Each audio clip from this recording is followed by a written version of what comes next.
queridos alunos do nosso estado de Mato Grosso. Aqui, professor João Roberto de Matemática, e dando continuidade à nossa aula sobre triângulos, no caso, triângulo retângulo no Enem, vamos para a parte de exercícios do Enem sobre esse tema. Vamos lá. Pessoal, a primeira questão, então, é a questão que fala sobre, na figura acima, que representa o projeto de uma escada com 5 degraus de mesma altura. O comprimento total do corrimão é igual a... Bom, vamos lá. Bom, primeiro detalhe que a gente precisa levar em consideração nessa questão é que, quando ele fala corrimão, ele está falando desta posição a esta, né? Então, esse é o primeiro detalhe. Eu tenho 30 centímetros de um lado, eu tenho 30 centímetros do outro, e aí eu tenho nesse meio o triângulo que representa.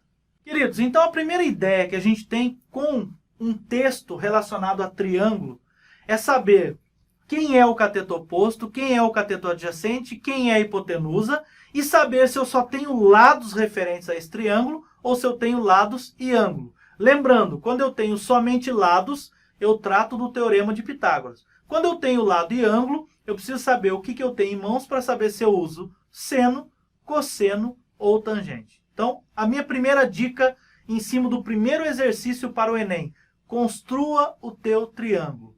Se você construir o seu triângulo, não tem erro. Então, vamos lá. Vamos demarcar o nosso triângulo primeiro. Então, nós temos aqui, ó, um triângulo, né? Um corrimão, a parte inferior desse triângulo, ok? Olha lá. Então, aqui nós temos o corrimão, o pedaço do corrimão que nós não temos o valor dele. Nós temos um pedaço do corrimão aqui que tem 30 centímetros. E nós temos um outro pedaço do corrimão aqui que também tem 30 centímetros.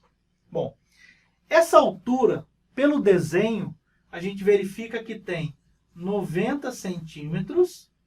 E esse cateto que está aqui, ele tem 1, 2, 3, 4, 5 medidas de 24 centímetros. 5 vezes 24 vai dar 120 centímetros. Olha o que acontece agora. Olha lá. Nós já temos a demarcação do nosso triângulo. Então, eu preciso saber que o corrimão é... Olha lá. Quem é a medida do corrimão? É 30 centímetros mais x centímetros mais 30 centímetros. Então, qual é a medida do nosso corrimão? 60 centímetros mais x centímetros. Esse é o primeiro detalhe. Olha lá. Você pode construir o seu triângulo de forma que fique possível de nós identificarmos o que é aí dentro, né? Bom, primeiro detalhe feito. Segundo, e agora? Qual relação métrica que eu aplico? Eu aplico seno, cosseno, tangente ou Pitágoras? Então, vamos lá. Temos ângulos internos? Não, não temos ângulos internos. Então, se nós não temos ângulos internos, esse é um caso típico de aplicação do teorema de Pitágoras, que é referente aos lados. Olha lá. Tranquilo. Agora eu vou te fazer uma proposta mais legal ainda. Você sabia que todo triângulo ele é proporcional? O que significa isso? Lado tem que ser proporcional a ângulo. Então, isso que está acontecendo aqui, eu tenho o ângulo de 90 graus, de frente para ele é o maior lado. Então, eu não sei quanto vale, mas eu sei que esse lado é maior que 120 e é maior que 90. Primeiro detalhe. Segundo, 90 graus é a menor medida das três. Então, esse ângulo que está de frente para ele é o menor ângulo dos três. Então, isso também é proporcional. Quando a gente fala em triângulo, tudo é proporcional. Olha o que eu vou fazer. 90 e 120 tem o maior número possível divisível pelos dois. O maior. 90 dividido por que número é igual a 120 dividido por esse mesmo número. Então, por exemplo, o maior número que divide os dois ao mesmo tempo é o 30. Né? 90 dividido por 30 dá 30, né? Dá 3. E 120 dividido por 30 dá 4.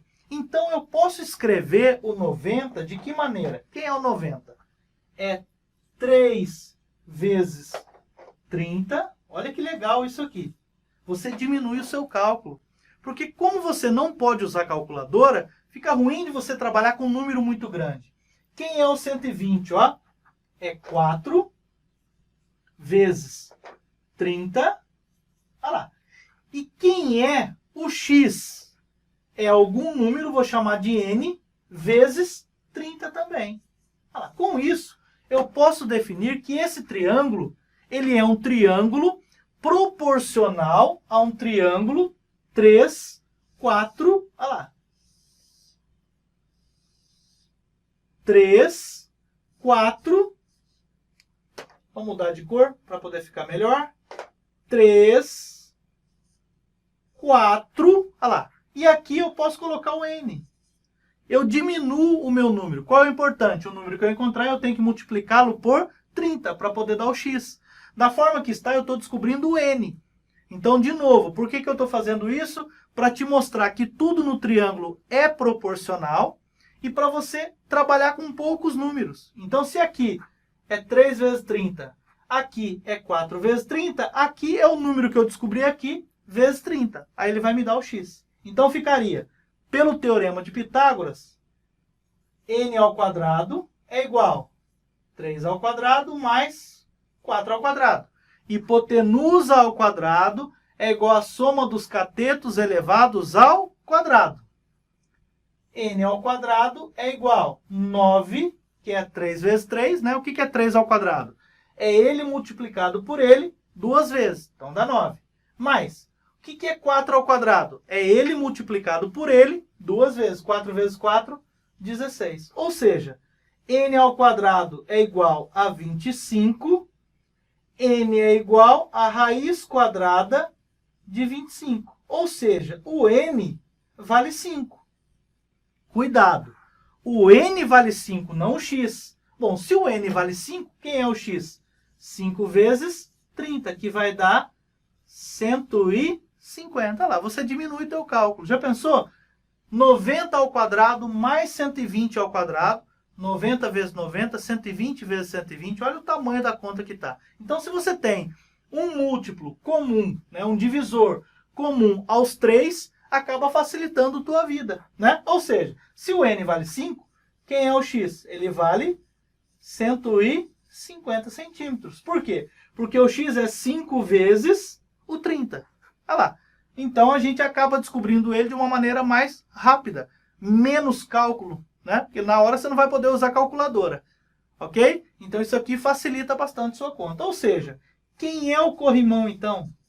O corrimão é 60 mais 150. Ou seja, o corrimão tem 210 centímetros ou simplesmente 2,1 metros. Depende como vem a pergunta.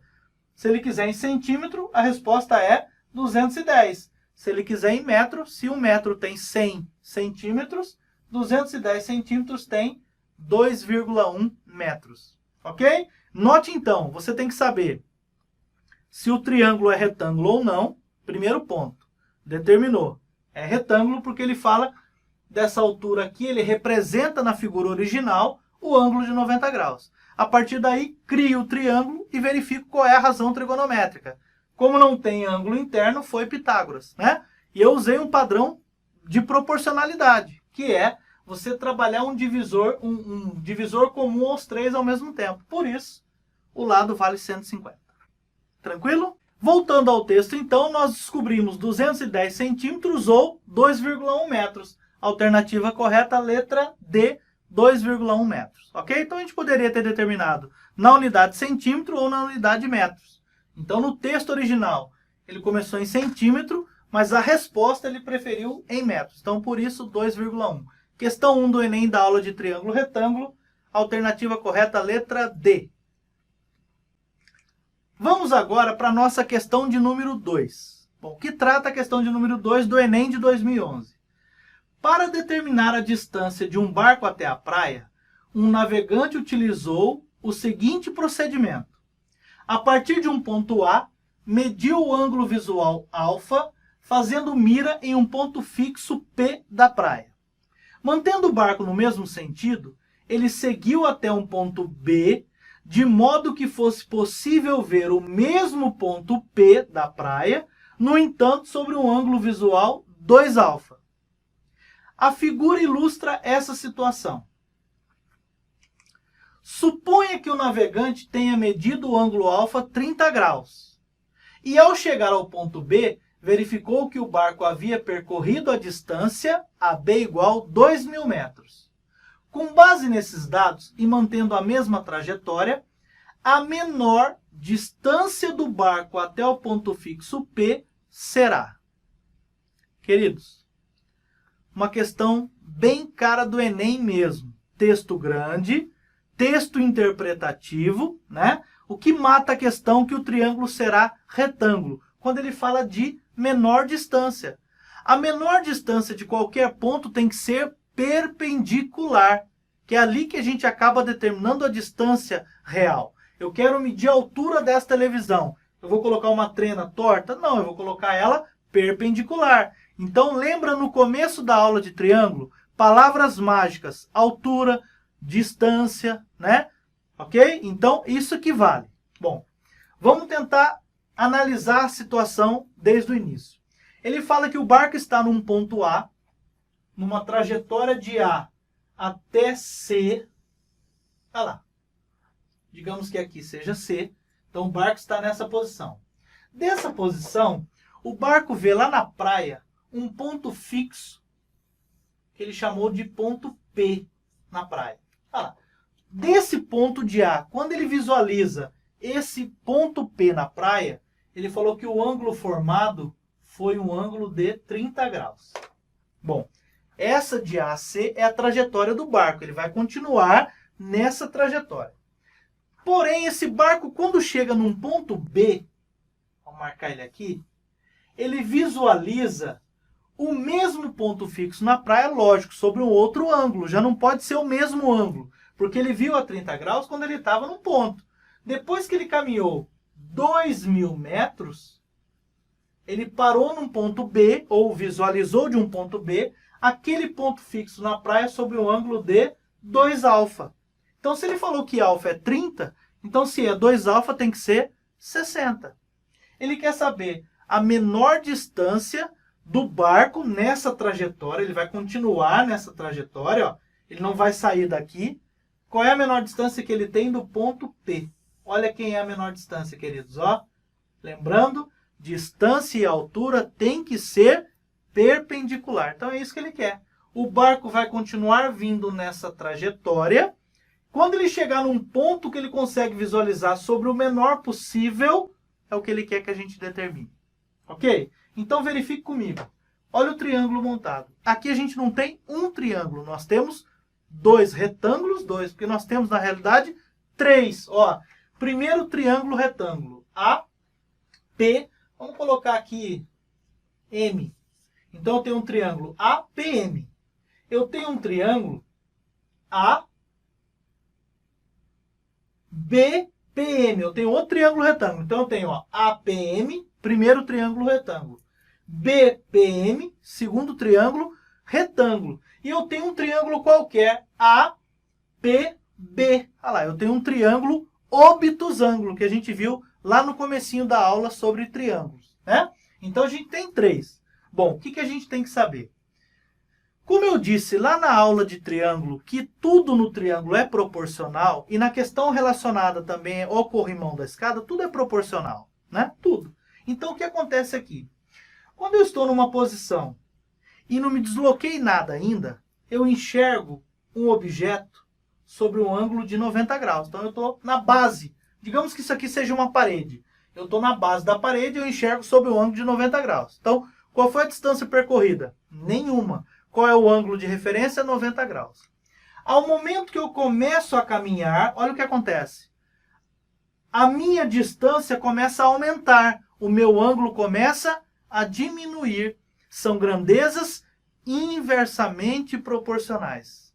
Olha que fato curioso. Isso é física, né? Eu tenho um objeto num ponto fixo. A partir do momento que eu começo a andar e olhar esse objeto, eu começo a perder o meu ângulo de visão. Por quê? Porque eu vou me afastando desse objeto. Há um momento que eu chego num ponto que eu não enxergo mais o objeto. Então, ó, quanto mais longe eu fico, maior é a minha distância, menor é o meu ângulo. Ok? Aqui eu estou enxergando a 30 graus. Ó. Se eu andar mais, eu vou enxergar 10. Daqui a pouco eu não vou enxergar mais. Perdi o ângulo de visão. Então, para triângulo, anote aí. Sempre distância e ângulo são inversamente proporcionais. Sempre, sempre. Ao momento que a minha distância aumenta, o meu ângulo diminui na mesma proporção. Por exemplo, se a minha distância aumenta dobro, qual é o inverso de dobro? Metade. Então, se a minha distância aumenta o dobro, o meu ângulo diminui metade. Sempre. Pode adotar isso como padrão, tá? Se o meu ângulo aumenta triplo, minha distância diminui 1/3. É sempre inversamente proporcional. Então, o que você vai fazer? Ó, analisa comigo. Do ponto A para o ponto B, o meu ângulo de visão, ele dobra. Olha lá. De 30 graus foi para 60. Então, o que aconteceu com o meu ângulo? Ele aumentou, ele dobrou. Se o ângulo dobra a distância, o que acontece com ela? Acontece o contrário. A distância diminui metade. Olha lá, que é o contrário de dobro. Olha isso, cara. Olha o que acontece. Então, se o ângulo dobra, a distância diminui metade. Qual é metade de 2.000? 1.000. Aí minha questão começa a fazer sentido. Tá lá. Ok? Então, distância e ângulo são sempre inversamente proporcionais. Ao momento que uma grandeza aumenta, a outra diminui na mesma proporção. Então, se uma dobra, a outra diminui metade. Se uma aumenta o quádruplo, 4 vezes, a outra diminui 1/4. É sempre o contrário, tá? Com isso, eu consigo projetar esse triângulozinho aqui. Olha como fica a projeção dele e mata a questão. Olha lá. Por quê? Porque pelo triângulozinho fica x, 1.000. Olha lá. Que triângulo eu projetei aqui? O triângulo BPM. Olha lá. 1.000 e x. Partindo de um ângulo de 60 graus. Então, o que eu tenho que ter na minha cabeça? Que a minha razão trigonométrica aqui tem que ser aquela que utiliza ângulo interno. Então, tem que ser ou seno, ou cosseno, ou tangente. Lembra? Corri, caí, tomando coca. Seno, corri, caí, cosseno, tomando coca, tangente. Eu preciso ver o que eu tenho em mãos. Então, vamos lá. De frente para o ângulo dado, ó, cateto oposto, que é aquela medida de frente para o ângulo dado. Cateto adjacente, olha lá, eu não tenho hipotenusa e nem vou precisar dela, lembra? De frente para o 90 graus. Hipotenusa, de frente para o ângulo interno dado, cateto oposto, o lado que sobra é o cateto adjacente. Então, a minha regra aqui, ela é coca. Olha lá, coca. Se é coca, só pode ser tangente do ângulo. Olha lá. Ou seja, é a tangente de 60 graus, que vale cateto oposto sobre o cateto adjacente. Bom, se nós revisarmos a tabelinha dos ângulos notáveis da aula referente a triângulo, a gente vai notar que lá no 60 graus, a tangente dele vale raiz de 3. Então, ou seja, ó, vou só apagar isso aqui, para a gente poder colocar exatamente embaixo dele. Tangente de 60 é raiz de 3, igual a x sobre 1.000. Como eu disse a vocês, queridos, nós necessitamos saber a tabela dos ângulos notáveis. Quando a gente for estudar círculo trigonométrico, você vai ver que isso faz um sentido total e a gente tem que saber os três. Sabendo dos três, a gente vai saber de todos os ângulos do círculo inteiro, tá? Porque é tudo proporcional a ele. A gente vai ver muita proporcionalidade nesse tipo de exercício, tá? Ou seja, quem é o x? O 1.000 está dividindo. Operação contrária à divisão é multiplicação. Ele passa multiplicando aqui. Ou seja, qual é a menor distância possível? 1.000 sobre raiz de 3. Olha lá. Essa é metros, né, no caso. Que nós estamos falando de distância. Olha lá. Então, essa distância ela vale 1.000 raiz de 3 metros. Ok? Então, note sempre o quê? Você tem que saber qual é o triângulo para eu saber qual é a grandeza que eu vou usar, qual é a relação. Se é tangente, se é cosseno ou se é seno. Vamos voltar lá na questão para a gente ver qual é a resposta correta, encontramos 1000 raiz de 3 metros como resposta. Voltando ao texto original, olha lá. Alternativa B, 1000 raiz de 3. Essa é a menor distância do barco ao ponto fixo da praia. Tranquilão? Queridos, encerramos por aqui hoje. Nos vemos em breve. Até uma próxima aula. Valeu, moçada. Um abraço a todos. Valeu!